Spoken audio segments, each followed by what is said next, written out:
हे बघा, हा केक कोण बनवत आहे तर माझा भाऊ आज हा केक बनवत आहे।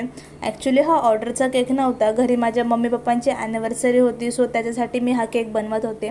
आमच्या घरी जास्त चॉकलेट कोणाला आवडत नाही, सो आम्ही पायनॅपल फ्लेवरचाच केक बनवतो।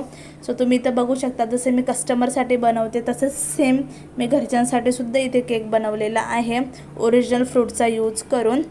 आणि अशा प्रकारे मी हाफ केक कंप्लीट केलेला आहे आणि माझ्या भावाला सुद्धा हा केक करायचा होता, सो त्याने सुद्धा याच्यामध्ये मला मदत केलेली आहे। अशा प्रकारे मी इथे हा केक कंप्लीट करून घेतलेला होता। तुम्ही बघू शकता मी इथे पायनॅपल फ्लेवरचा यूज केला, प्लस ओरिजिनल पायनॅपलचा पण यूज केला आणि अशा प्रकारे मी हा केक कंप्लीट केला।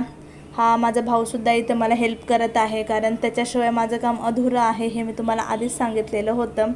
सो अशा प्रकारे हा केक कंप्लीट झालेला आहे। डिझाईन पण तुम्ही बघू शकता, मस्त असा एक कपलला शोभेल असा केक इथे बनवलेला आहे।